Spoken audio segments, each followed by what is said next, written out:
With Modern Horizons 3 coming out around the corner, there is 4 decks that are coming out in 2 different selections. There's the normal one, that they're just going to have all the normal cards in their normal arts and normal standard. And then they're doing the pretty collector one that it's all in foil and all the cards are super pretty in it. But again, it's hard to say because this is the first time they are doing it.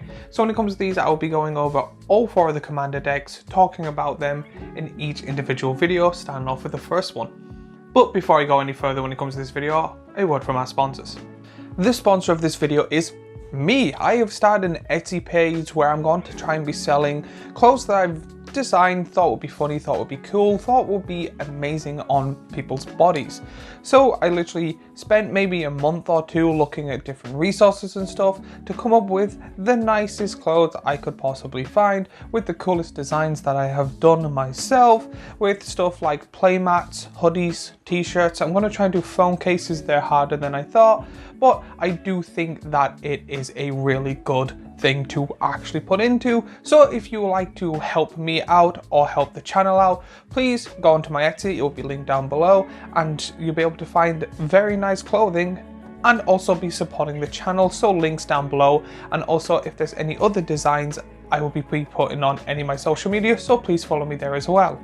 So now that the deck list is out online, I thought I'll go over the entire deck, starting off with the commander, then the sub-commander, going through each individual card types, like creatures, artifacts and stuff like that, give my thoughts and opinions and telling you the best cards that are in this deck to help you decide if you want to buy this deck or not. So the commander of the first deck I'm going over is Dissa the Relentless. For 2 black, red and a green, you get a legendary creature, Human Scout, that is a mythic. Whenever a Lagair Gorgoth permanent card is put into your graveyard from anywhere other than the battlefield, put it onto the battlefield. Whenever 1 more creatures you control deal combat damage to a creature, create a Taramagorgoth token, and it is a 5/6. So when it comes to this commander, it comes with a token, and that token is Taramagorgoth. It's a legendary Lilligorth that is a common. Taramagorgoth's power is equal to all number of card types among cards in all graveyards, and its toughness is equal to that number plus 1, and its mana cost is 1 and a green, and it's a star, 1+star. So this deck seems to be quite obvious. It's to play these off this. I don't know how to pronounce the word, so again, if that annoys you, I apologize. I'm going to be butchering a lot of names when it comes to this deck. To be honest, I do find this a really weird but also a really good commander. It comes with its own specialized token that has been in Magic the Gathering for very, very long. The character, the commander itself, is a person that has got cards before, or we know from the story from years back. So the fact that they're back is also really good. One good thing about this commander though is that you get these weird token things and it doesn't matter from where, and when you do combat damage you get more of them. I absolutely love this card, and I do see it to be a very weird but unique commander. But as always with a commander, there is a sub-commander, and the sub-commander of this deck is Corum the Undertaker. For 1 black, red and a green, you get a legendary creature, Human Warrior, that is a mythic. Corum the Undertaker gets +X+0, where X is the greatest power among creature cards in all graveyards. Whenever Cormagog attacks, each player mills a card. During each of your turns, you may play a land and cast a spell from among cards in graveyards that were put there from the library this turn, and is a 0/5. 4 mana for a 0/5 is very, very weird. However, it can be very, very powerful. If you self-mill or mill others, you're able to pretty much mill any of the Titans or Golter and be able to have a very powerful commander. Now, however, the downside with this is its power goes up, so its toughness always stays the same, but again, you can get over that with ease. Very easy to kill commander, but very unique and very powerful in my opinion, and I actually can see this being played a lot but not amazingly well. So again, I love this card but can also see it as a missed opportunity. Now onto the deck itself. I'm going to be putting it in different sections and talking about the cards that are rare or that are really good in my opinion. So we're going to start off with the Planeswalkers in this deck. When it comes to this deck, there's 3 Planeswalkers in general, and they are Grist the Hungertide, Liliana Death's Majesty, Garruk Apex Predator. Again, I love when they put Planeswalkers in decks. Now I know they've been dumbing down Planeswalkers and making less and less of them, and as someone who has a Planeswalker folder, a little sad about that, but I also understand. However, this is the first deck that I know of that you get more than one Planeswalker in, and the fact that you get 3 is quite good. Sadly, for my collection, if you're wondering, I have all 3, sadly. But again, it is still good because they all work well in the deck and they're all quite good Planeswalkers, especially the Garruk one, very good. Now we are going on to the creatures in this deck. When it comes to this deck, there's 31 in total, but you get creatures like Ignoble Hierarch, Barrowgorth, Gluttonous Hellkite, Polygarth, Savannah Heart of the Wilds, Exterminate Margarst, Lurgoth, Mondavor, Pyrogoth, Sawhorn Nemesis, Siege Gang Lieutenant, Bloodbraid Challenger, Infested Thyrax, Jundi the Midnight Sky, Necrogoth, Isni Thousand Eyes, Zaitora the Incarnator, Broodmate Tyrant, Archon of Cruelty. Again, you get a lot of the Goths, whatever you want to call them, that are really, really good, and you get a new 1 or 2, I think. I could be wrong there, but the whole point of this deck is to get them and be able to do crazy stuff. Again, I really like this. This feels more of a Yu-Gi-Oh deck in my opinion than a Magic deck, but that's why I kind of like that. I like when they try and do stuff differently. Plus you get a bunch of other really good and powerful creatures in this deck. Now we're going on to the spells. This is the instants and sorceries of this deck. In this video you get a total of 14 in general, and you get Corrigan's Command, Maelstrom Pulse, Tempt the Mayhem, Sandra's Ignition, Final Act, Fine/Fatality. With both commanders, I didn't really think the spells was going to be the strongest, and I was correct there. There is some few good ones, but again, it's not a very instant or sorcerer heavy deck, and again, when it comes to these decks, there's always going to be a weaker point because it's not like a CDH deck. But I'm not complaining about that, that's how the decks run. But I know when it comes to this, it's the lands or the spells that are going to be the weakest point. There is still a little bit of spice in this deck. Next are the artifacts of this deck. There's 9 in total and 5 of them are mana rocks, but you get other good ones like the Reverer Cleaver, Maxwood Nexus. Both are really, really good in my opinion. I absolutely love both these cards, especially turning all of your creatures into the Glorgulfs type of cards is really funny, and I absolutely love, in my personal opinion. Great like artifacts overall, and I know majority of them were mana rocks, but again, kind of happy with what they did here. Now we are going on to enchantments. When it comes to enchantments, there is 3 in this deck, but I only want to mention 2, and they are Tarmogoth's Nest, Deadbridge Chant. I've seen this nest a few times and a lot of people saying this is way more powerful than people are going to think. So again, when the deck is out in a week or 2, we will then get that answer. When it comes to enchantments, I thought there would be a little bit more spice. However, because this is a creature heavy deck, I know that there's going to be not many of the other types of cards. So again, they're completely fine for what they do, and I'm not complaining. This is like kind of perfect, maybe a little bit more than I would like, but again, we're going on to the final bit now. When it comes to lands in this deck, there's 39 in total, but you get lands like Cinderglade, Kessig Wolfrun, Raging Ravine, and Smothering Marsh. So just a little way of how I explain how I do things when it comes to this video. I usually write the script, break it down, talk about it, and then go on to the next one. However, because of the way my timeline is done, I've had to write all 4 scripts at once. So when it comes to this, I was originally going to be like, the lines are fine, not for the collectors, for the normal one, depending on the price of how you buy it, they're okay to fine. However, looking at the other decks, not really happy. In the other decks, you get the lands that like they tap for a colorless, but if you put in 1 mana of the 2 colors, you get a choice of the 2 colors you want. One of the lists is a lot longer than this one, and I'm just like, this is probably the worst land selection when it comes to this. I don't think the collector's one is worth it.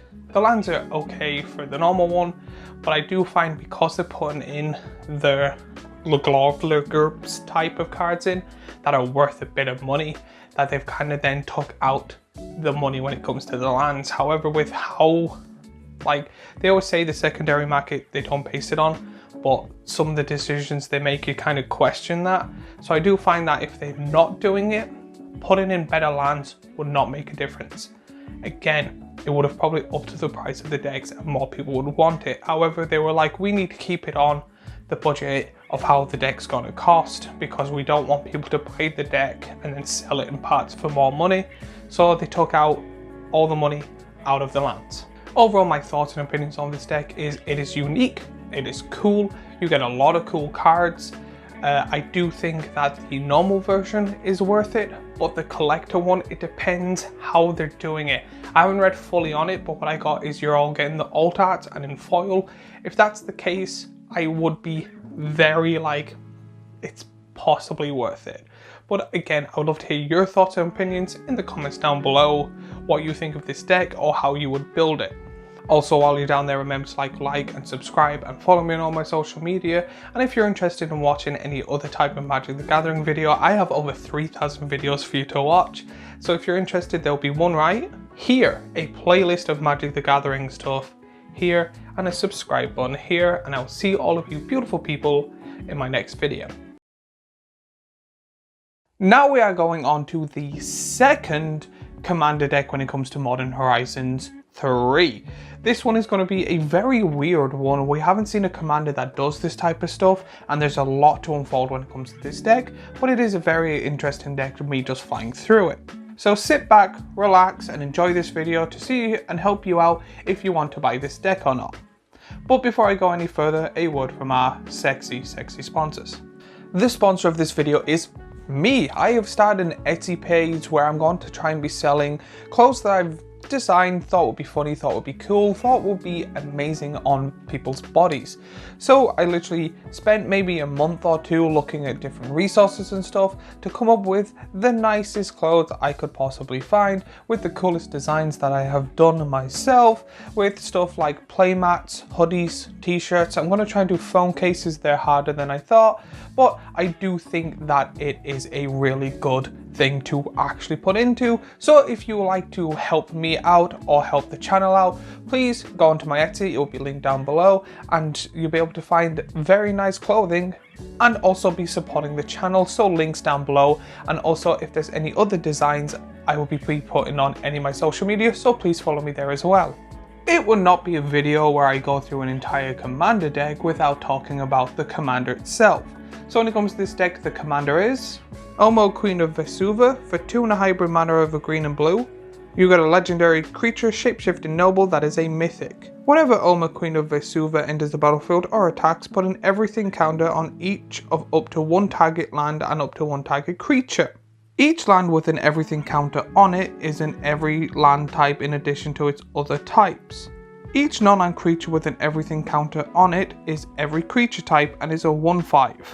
This is a commander is a very weird and unique one. For 3 mana you get a 1/5, which is a very good blocker, but when it ETBs or attacks, which again attacking will not be a thing you would really do with this commander, you get a choice of a land and a creature to become an everything. This is really good for lands that like matter for, like, we'll say gates or deserts, that matter for other cards that do the same. And then creature types, if there's one where it's like all humans get +1/+1, you turning all your creatures into humans is really good. This is a very weird and strange card, and you can do really weird and unique things with it. For example, you could throw random creatures where it says one of those cards that sacrifice a goblin. Now it's a goblin, you can sack it. It's very weird and a very unique commander overall. When it comes to this commander, I am very shocked, but I really do like it, and I can see a lot of cool things that you can do with it. So I would love to hear what crazy things you would do with this commander. But you can't talk about the commander without talking about the sub-commander. When it comes to this deck, the sub-commander is Jyroti Mong Agent. For 2 green and a blue, you get a legendary creature, Elemental, that is a mythic. When Jyroti Mong Agent enters the battlefield, create a 1/1 green forest druid land creature token for each time you've cast your commander from the command zone this game. At the beginning of each combat, land creatures you control get +X/+X until end of turn, where X is Jorah's power, and he is a 2/4. When it comes to this, I prefer it in the 99 than the commander. You want something that is a Simic or more color commander that is really cheap, has a really good ETB effect or a death trigger, and you want to play that and ramp as fast as possible, playing it as many times as you possibly can, then playing this. This then will give you a large amount of mana and a large amount of creatures. Plus then throwing a good amount of ramp. Just ramp this card, and then you're able to attack with a wide range of land creatures. Plus, it's pretty much like, the way I see it is this is kind of a long variation of Avenger of Zendikar and the Huff combined together. So now let's go through the context of the deck, starting with the Planeswalkers. In this deck there's a total of 2 Planeswalkers, and they are Nissa, Steward of Elementals, and Vivien Reid. Again, as a Planeswalker collector, I like that they're adding more than 1 in. However, again, I have both of these, so I'm not really excited, but they are really good for this deck. Now we're going on to the creatures of this deck. When it comes to this, I don't think there would be many creatures, and I was correct. There is a total of 24 in total. I say majority of them is going to be like lands, or it's going to be more of an instant or sorcery deck, in my personal opinion. But you get creature cards such like Magnus of the Cablara, Hydroid Crisis, Wanderscape Sage, Druid of the Elysian Grove, Rampant Frogatua, Ramunap Excavator, Sage of the Maze, Scoot Swarm, Uro Titan of Natural Wrath, Hydra Broodmage, Rampaging Behemoth, Ulvahald Hydra, Avenger of Zendikar, Terrastodon, Apex Devastator. Again, a load of good cards, and some of these are very, like, not obvious, but kind of obvious at the same time. Like the Avenger of Zendikar was one of them cards that second I seen the Commander and Sub-Commander, I went, yeah, I like that. Mainly the reason I thought Avenger of Zendikar for the Commander is you then get to turn into all creature types, or you get to turn other things into all creature types. So if you play, we'll say, a Golter, Golter's now technically a plant, so it gets +1/+0. And then the rest are just really good kind of legendary or rare creatures. Now we are going on to the spells of this deck. There is 18 in total, and you get spells just like Aggressive Biomancy, Curse of Swine, Finale of Revolution, Dawn in Dreams, March from Velis Vel, Summary Dismissal, Evolution, Hour of Promise, Replication Technique. So again, no real complaints when it comes to the instant sorceries. They're kind of like okay to good tier. My only complaint, and it's not really a complaint, is the Curse of Swine, but it seems to be every one of these Commander decks puts one of them in. They are quite a good card. It's one of those things where when they try and do a unique commander or a unique sub-commander, I would also like some of the cards to be the same, not the same kind of variations of cards being thrown in every single deck. Mainly because if you buy, like, we'll say 5 of the decks, you're not going to use it out, and it's usually one of those cards you take out first. So again, a lot of people probably have this card like by the bulk load. Now we are going on to artifacts. There are 7 in total, and only 3 of them mana rocks, but you get rare artifacts just like Mage Mirror, Oblivion Stone, and Seer's Sundial. Again, there's nothing like super fancy in my opinion. I do think they're quite good and rare cards, and I do like them. There's not really much to say about them. They're kind of just like, if you went to build the deck, one of the cards that you just generically think of that's not overpriced. It's if you were building the deck and you were flicking through like your rare folder and you've seen it, you'll be like, yeah, sure, that goes in. Next is enchantments. When it comes to this deck, there is 4 enchantments in total, but I'll only be mentioning 3, and they are Copyland, Desert Warfare, and Mana Reflection. Again, this is where I think the higher power kind of goes in. I do really like enchantments more than any other card type, and I do think that the enchantments in this deck are quite powerful and are perfect for this deck. Then finally, lands. Of course, when it comes to lands in this deck, it is going to be majority of the deck with a whopping total of 44 lands. But you get lands just like Blast Zone, Dark Depths, Dreamroot Cascade, Flooded Grove, Lair of the Hydra, Lanzotep Quarry, Lumbering Falls, Planar Nexus, Sunken Palace, Talon Gate of Madaria, Thespian Stage, Trench Post, Vesuva, Vine Glimmer Snarl, Yavimaya Coast, Yavimaya Cradle of Growth. Now when it comes to these decks, I usually have the biggest complaint when it comes to lands. Now I know that this is a land deck and a land focused deck. However, this is the top tier when it comes to lands. I absolutely love the lands in this deck. The fact that it has a Dark Depths and a Thespian Stage in the same deck is absolutely mind-blowing. I know that Vesuva is going to be in here, and some people think that's going to also work on Dark Depths. Just to let you know, it doesn't. But it's one of those things that it's really cool that they have quite expensive lands. Now when I say I would like when it comes to the normal commander decks, not this level of power in every single deck, however a mid-ground between what they normally do and this deck. This should be the top tier when it comes to a landfall deck or a land deck that they make, and then they should not lower it to when it comes to a normal deck, but do a mid-ground between the two, in my personal opinion. Overall, when it comes to this, I think this deck is worth it, mainly for the lands. It is very rare that you get a really good deck that has amazing lands that you can just buy straight out of the box. The fact that like a Vesuva is quite an expensive land, last of looking, it's like €8, so I don't know where that is where you are, but again, that is quite a good card. You get a Dark Depths, which is a good land, Thespian Stage, good land, and a few other good lands. This will be more of a, I bought this for the rare unique ability of it has good lands and it's a commander product. There is other cards also good in this deck, so I do think this is worth it. Out of this, if you want to try a Simic deck, I recommend buying this. This is one of my favorite straight off the boxes commander Simic decks or commander decks in general, and this is not a playstyle I would really play, but again, I do find it very interesting. But with that, I would like to hear your thoughts and opinions of this deck. If you have a deck similar to it or any of your Moxfield stuff, link it down below, because again, I would love to see people's Moxfields and talk about decks and stuff. If you like this video and want to see more, I have the first one I went on here, a playlist where I talk about decks and stuff and is it worth it here, and a subscribe button here, and we are so close to 1K. I am so happy that we are getting there, and I will see you all in the next video.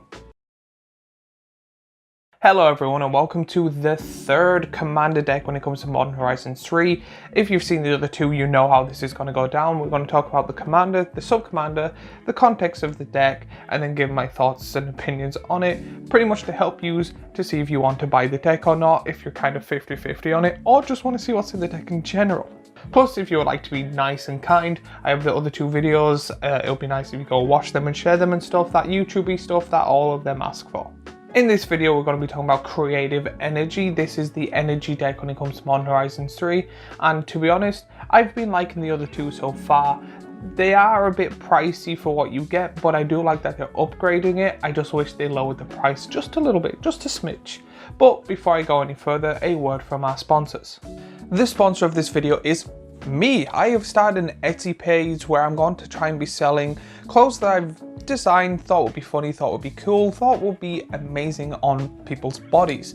So I literally spent maybe a month or two looking at different resources and stuff to come up with the nicest clothes I could possibly find, with the coolest designs that I have done myself, with stuff like playmats, hoodies, t-shirts. I'm going to try and do phone cases. They're harder than I thought, but I do think that it is a really good thing to actually put into. So if you would like to help me out or help the channel out, please go onto my Etsy. It will be linked down below, and you'll be able to find very nice clothing and also be supporting the channel. So links down below, and also if there's any other designs, I will be putting on any of my social media, so please follow me there as well. Now that the handsome devil's gone, we should go on the commander of the deck, and the commander being Satyr Adaflux Genius. For 1 blue, red and a white, you get a legendary creature, Human Artificer, that is a mythic. He has Menace and Haste. Whenever Satyr Adaflux Genius attacks, create a tapped and attacking token that's a copy of up to one other target non-token creature you control, and you gain 2 energy. At the beginning of your next end step, sacrifice that token unless you pay an amount of energy equal to its mana value, and he is a 3/5. So when it comes to this deck, I'm not a big energy fan. I don't really like it. It is like a resource thing, but again, just not a fan of it. So I'm going to probably be a little bit biased. However, in saying that, I'm going to try not to be, but also this is quite a good commander for what you get, especially if you have a few token doublers in there. I'm not sure if the amount works for the tokens you create. However, I do think it is good, especially with the amount of energy cards and that the fact that you get to keep it. But I think with how easy it is to make tokens and stuff, it's a very good commander with the energy and planning around it. But I think just like there's a few better commanders that you could pick when it comes to making a token doubler deck. But with every commander, there is a sub-commander in the deck, and the sub-commander of this deck is Kaith, Famed Mechanist. For 1 blue, red and a white, you get a legendary creature, Dwarf Artificer, that is a mythic. She has Fabricate 1. Other non-token creatures you control have Fabricate 1. For 2 and tap it, choose one, populate or proliferate, and she's a 3/3. Again, I do find when it comes to this, a lot of the time the sub-commander is a lot better than the commander, and this is one of those times. I absolutely love the fact that you're able to play your commander and play it in many different ways. The fact that you can play this and go, I'm going to completely ignore the populate part and completely focus on the proliferate part. You can do it the opposite way around, or you can play it as both. You can have it that creatures enter, get tokens, and tokens enter with 1/1s. There's a few ways to play around this. Plus, they get Fabricate, she has Fabricate. Again, really good card overall, and a wide range of cards go really well. Some are probably going to be in all the decks, or majority of them, but I do find this a very good commander with very good creativity behind it. But now let's go on to the deck itself. When it comes to this deck, there is a total of 26 creatures in total, but you get creatures such like Aether Geode Miner, Aurora Shifter, Gronzo Havoc Razor, Overclocked Electromancer, Professional Facebreaker, Razorfield Ripper, Skycleave Apparition, Aether Storm Rock, Solemn Simulacrum, Angel of Invention, Goldspan Dragon, Lightning Runner, Silvercore Lecturer, Sphinx of the Revolution, Aethertide Whale, Bruderclad Telecar Engineer, Combustible Gearhulk, Aether Skull Agent, Mere Batosphere, Blaster Hulk, and Solvent Colossus. Looking through this deck, I've seen a lot of creatures with the energy symbol on, and I went, that's probably going to be good or fine. That's what you want in this deck. I really do like that. But there is one key creature I kind of want to put the hard focus on, and that's the Goldspan Dragon. I've noticed making these 3 videos that there's usually a now more, usually when, because all the prices would be up on the website I'm checking, and usually there may be 1 or 2 cards over a $5, over a $10, and there may be, depending on the deck, 1 over 20. I've been realizing or noticing that a lot of these decks, especially these Modern Horizon ones, have a few cards over a $5 at least. And the fact that Goldspan Dragon is here means it's really, really good, because I say even like with, if you want to build an energy deck and you've always wanted that dragon, they're like 20 quid each. So the fact that a large portion of this is just in that one single card that a lot of people will want, even if it's not for the deck, it is still really good to have. I am more thinking these decks are kind of being worth it, because you're actually getting value for the cards. You're not just getting like, I know you're probably still going to be getting like the large amounts of like Curse of Swine, Plow and Sword and stuff, but at least now you're getting more likely to get rare cards that are worth money. Because then even if you don't want that card, you're getting a good chunk of your portion back from the deck you invested in and still having the rest. Now let's go into the spells of the deck. When it comes to this deck, there's 9 in total, but here are a few on screen now. Akroma's Will, Convocation Coup, Localized Destruction, Austri's Command, and Farewell. Again, a lot of really good sorceries. Now again, I know I want to mention 4 or 5, but the fact that you get Farewell, a very known and broken like board wipe, and then you get Akroma's Will, again, really good card, and then Austri's Command. 3 really amazing and powerful and pretty much game-ending spells, or more likely to put the game into your favor by a large amount. Is really good. This is what I want to see in the deck, and I do think they are making the commander decks better and better. The only downside that I've been seeing is the lands are still not on there yet, except for if you've seen yesterday's video, they did really good on the lands, but the price also just keeps rising, unfortunately. Next, of course, we're going on to artifacts. There's 22 in total, with 8 of them being mana rocks, but you get Aetherstorm Harvester, Aetherworks Marvel, Filigree Racer, Stone Idol Generator, Aether Refinery, Gonti's Aether's Heart. Not a big energy fan, but I did see a lot of artifacts that just had energy symbols printed all over them, and I'm fine with that. And I did read 1 or 2 of them being like, you're really good. I read the uncommon ones because, again, reading the rare ones now, but I'm like, yeah, you're good, I like you. There is also a few good cards that I do like. One of the cards got downgraded to a rare, the one that lets you tap draw a card if someone else made a token, or someone if you made a token, and then you get a 10 to Eldrazi. That went down to an uncommon. I did not know that. But again, in my opinion, they did good with the artifacts. Now let's go on to the enchantments of the deck. When it comes to this, there is 4 in total, but I'll only be talking about 2, and them 2 are Bident of Thassa and Legion's Loyalty. Legion's Loyalty is amazing for this deck, especially if you're playing it with the commander and then the sub-commander pretty much thinking of populate. You're able to get a large amount of tokens. They all have myriad, then you're able to get more. This is a really good card, and again, I thought, because I bought one of these when it just came out, and I was like, it might still be pricey. No, it lowered, which is fine. But it's still good that it's in this deck, and they did a really good new pretty art for this version of this card too. Then of course, one of the god weapons, and one of the most known and most used ones in my opinion, maybe on par with the Black Whip Bolus, something like that, with the life gain and reanimating stuff. But I do like that they put it in a deck where you will be attacking with a large amount of creatures. Finally, onto lands. In this deck there's 38 lands in total, but again, surprisingly, because it's not a land deck, you get lands like Castle Vetnus, Frostboil Snarl, Furrycam Snarl, Mystic Gate, Port Town, and Prairie Stream. Filter lands in a deck is really good. I find filter lands is perfect for commander decks, especially the way they've been doing it now. The lands are getting better, and I do think that this is the closest to, like, not perfect, but for a normal deck that's not a landfall deck or not a deck where the lands matter, this is literally just like just under the line of what I would like for the money I'm putting in. However, thinking of it with Goldspan Dragon and stuff and a few other cards, I understand that I might be rising the line just a little bit more than I should. But again, when it comes to this, I'm finding their commander decks are getting better and better, but the price is just that little bit too high. Now my thoughts when it comes to this deck as a whole. If you are into energy, it is a quite good commander.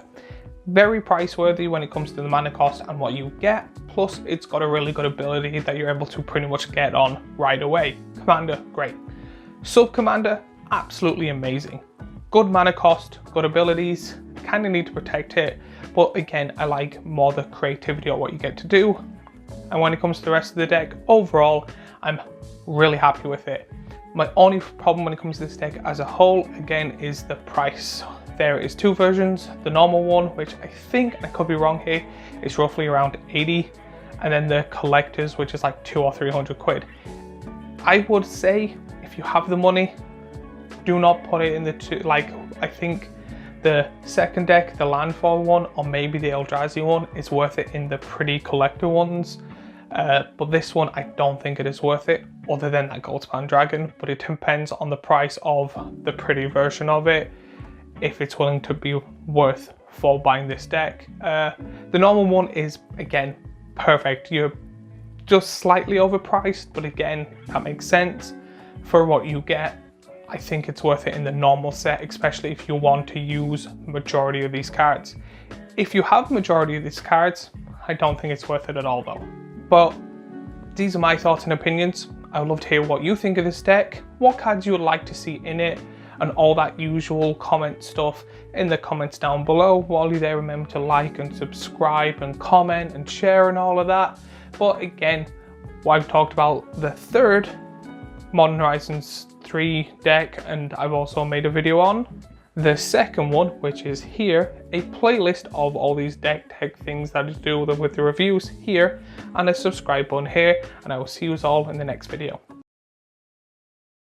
We are now on to the 4th Modern Horizon 3 Commander deck, and this one is the one I'm more excited about. So that's why when it comes to this, I'm doing it last, because I thought I'm going to do a big massive plaster warning of I'm going to be biased. I love Eldrazi. Eldrazi is my favorite creature type, even though like they're not always the most powerful or best. I think they are the cutest things on earth. I know I'm weird like that, and I would love to get my hands on every single card that has an Eldrazi like on it or in it. Love Eldrazi, so I'm going to be very, very biased when it comes to this video. I'm going to try not to be, but I thought I'll give you a warning at the start that Eldrazi are the cutest and most adorable creatures that anyone has ever came up with. So if you haven't guessed, in this video we're going to be going over the Eldrazi Incursion deck, talking about the commanders, sub-commanders of the cards in it. You know, you've seen these videos, you love these videos, you want to like and share all these videos and give them to all your friends. See? Seems fair. But before I go any further, a word from our sponsor. The sponsor of this video is me. I have started an Etsy page where I'm going to try and be selling clothes that I've designed, thought would be funny, thought would be cool, thought would be amazing on people's bodies.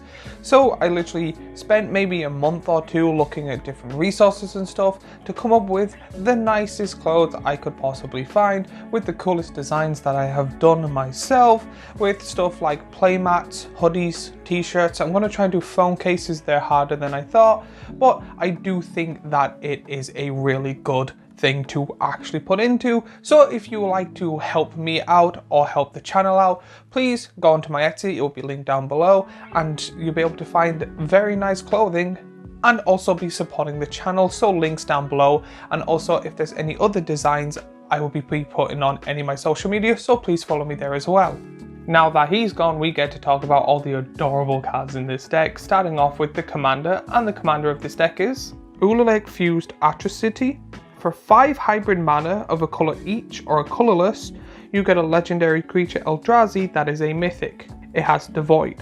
Whenever you cast an Eldrazi spell, you may pay 2 colourless. If you do, copy all spells you control, then copy all other activated and triggered abilities you control.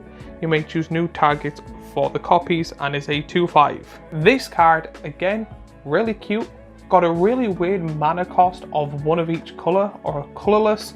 I'm not sure what would be easy to do. However, it is good that if you are missing a colour of mana, you're able to swap it out for just being like, here's a Sol Ring for 2 of them. 5 mana for a 2/5 though is where I'm a bit meh. However, this is what I like to call an enchantment commander. It just sits there and be's pretty because his ability is bonkers, and this card's ability is absolutely bonkers. You literally play any of the Eldrazi Titans or the amount of Eldrazi now cards that are in this and go, cool, I can get to activate everything on my board for 2 mana again.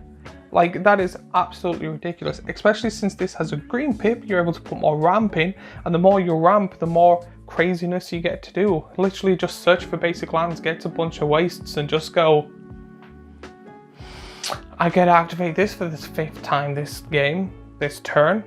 It's not broken at all. Again, I absolutely love this commander. 1, Eldrazi. 2, great ability. 3, WUBRG. Like, this is a perfect card. It is French Kiss. Now, with every commander, there is a sub-commander, and again, the sub-commander is adorable. It's an Eldrazi. It is cute. The sub-commander is Azlash the Swelling Surge. For 3, you get a legendary creature Eldrazi that is a mythic. Whenever Azlash the Swelling Surge or another colourless creature you control dies, you get an experience counter. For WUBRG, creatures you control get +X/+X until end of turn, where X is the number of experience counters you have. Scions and Spawns you control gain Indestructible Annihilator 1 until end of turn, and it is a 2/2. What are they doing here? This is another WUBRG commander that is just French Kiss. Again, 3 mana for a 2/2. It's okay, it's good. Again, get to play your commander turn 3, but whenever a colourless creature dies, that's like the amount of artifacts creatures in this deck is unreal. Plus, since it's WUBRG, play all the Myers that tap for lands or tap for mana. They die. Oh no, what are you going to do? I don't need them for mana anymore. I'm getting experience counters. These just now give +1/+1 for each one of them that died to all my creatures. Oh, I get Scions and like other Eldrazi cute things. Do you know what? I'm going to tap WUBRG. None of them die, and they have Annihilator 1. This is good for offensive and defensive because, again, most of them get to sack for mana.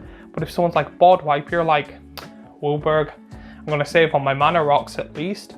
And then later on, when you're further in the game, especially with the new Kozilek that make them 3/3s, you just go, cool, I'm going to play the new Kozilek, attack with this army of mana rocks that are all 3/3s with Annihilator 1 and Indestructible for a WUBRG.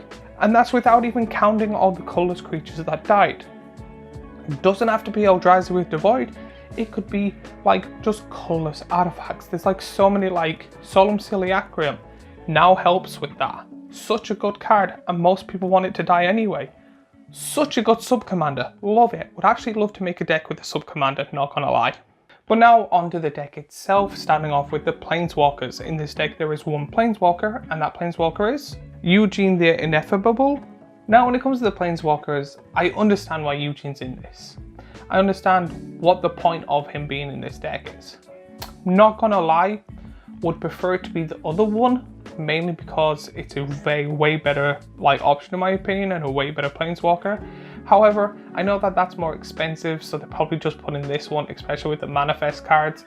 They're kind of just colorless, so I can see why they put it in. I understand why, but I'm not a big fan of it. But now the creatures of this deck. In this deck there's 29 creatures in total, but I'm only going to be going over the majority of them because they're all cute Eldrazi cards. I love Eldrazi so much.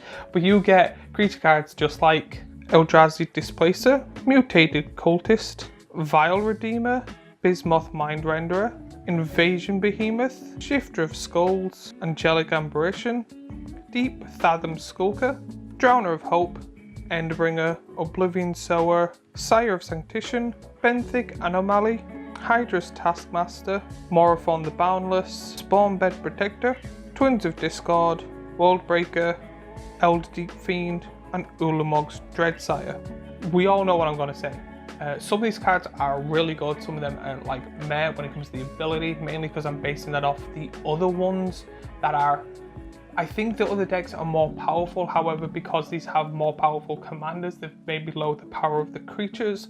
But again, some of these are absolutely broken, and I would love to get my hands on majority of these.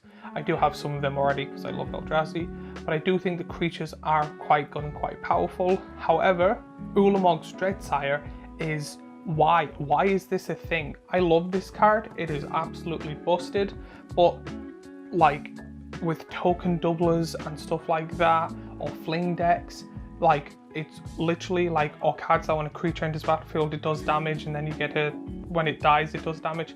This card can just be literally just the creature itself is just a catapult, and you just keep spawning the 10/10s and flinging the things. I love that card so much. I'm getting my hands on one.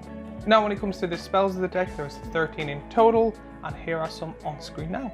Eldritch Immunity, Kozilek's Return, Eldrazi Confluence, Return of the Wildspeaker, Selective Obligation, Eugene's Insight, Rishkar's Expertise, and All is Dust. Great cards, just straight up. The Return of the Wildspeaker is one of those cards when I've noticed when it comes to the commander decks, there's a handful of cards that they're if we have the opportunity to throw in, we are throwing them in all the time. Nearly everyone I know at least has a playset of majority of them cards, like Swords, Plowshare, Swine, the Curse of Swine, and now Wildspeaker. Not saying they're bad cards, I'm just saying everyone has an abundance of them that I know of.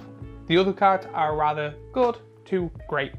All Dust, Great Board Wipe, and there is a few other instant and sorceries that I'm kind of should I get this deck or shouldn't I get this deck?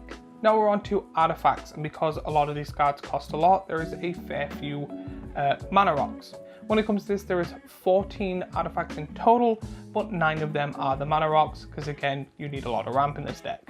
But you get other artifacts like Mystic Forge, Eldrazi Monument, Forsaken Monument. Again, these are kind of just very good cards, but they're the generic, if someone just went up to me and went, what would you put in this deck? These were cards that would probably be one of the first thoughts in my head. I like it when they put cards in that you're ooh, that's actually good to get, I can see how they're, ooh, but with this, I'm yeah, perfect, makes sense. So no, not complaining, not overexcited, it's just the perfect, yeah, it's a good card for that. Now we're going on to enchantments. When it comes to enchantments, there is 4 in total, but only 3 I want to mention, and they are Awakening Zone, Imprison in the Moon, and Eldrazi Conscription. Not the biggest or best card. I do find it funny that in the Eldrazi deck they put Imprison in the Moon to kind of be ha ha ha, get it, but the other ones are just generically good or okay. There is I think it's an enchantment that if you play a creature that's 7 or more, it might be the Eldrazi Conscription I'm thinking of. I don't have an image of it. but whenever you play an Eldrazi, that's 7/1, you get to draw 2 cards. That would have been better in here, in my personal opinion. But again, I didn't make the deck. But let me know what cards you would put in. But now finally we are on to the lands in this deck. There's 38 lands in total, and they are Bondor's Enclave, Cascading Catacombs, Corrupted Crossroads, Eldrazi Temple, Ruins of Oran Reef, Shrine of the Forsaken Gods, and Tempo Icebridge. With how many like ramp cards and stuff you need in this deck, the lands are a good bit weaker than I thought. I knew they were going to put in like the colorless stuff. I wish they put in the land that doesn't tap for anything unless you tap for 2. It's like Ujin's Insight or something like that. Let me know in the comments down below what that land is. But I do really like this deck overall. The lands, in my opinion, and the enchantments are the weakest point. However, they are, in my opinion, the strongest commander, the strongest sub-commander out of all the decks that are currently out. Let me know if you have a different opinion, but that's just me. But again, it could also be my love for Eldrazi. This is, out of all of them, I think this one and the land one are only worth the like deluxe edition if you're into them decks and have the spare income. The other 2 are just, if you want to get them, get the normal version. I find the concept of here's the overpriced deck where it's all the pretty version in a good idea, but I don't think it's worth it price wise or the way they build the deck, because they try and have to make it that the deck is worth it in the normal set, but also worth it with they have to be the same cards in both the decks. I do find that is a very difficult thing to do, because most people, if they are making it prettier and making it worth 300 quid, people are going to just buy the normal one and sell the normal cards because it's going to be worth more. So making a difference where it's in both decks, but the price difference between the 2 is worth it, is a very difficult, and this is their first time trying it, so I'm not being like, no, bad. But I do think they did quite good for their first time. Now that all the videos are done, I'm going to do a little quick thing of, out of all 4 decks, the Eldrazi one is my favorite, then the land one, then the energy one, and then I've completely forgotten the first one I did. Oh yeah, it's the weird Lara Croft things. Yeah, that's just personally me. Let me know what your favorite in the 4 decks are in order in the comments down below. While you're there, remember to like and subscribe and comment and all of that. And again, as always, if you like this video, I have the previous video, I have the 3rd Modern Horizons deck here, a playlist here, and a subscribe button here, and I will see you all in the next video.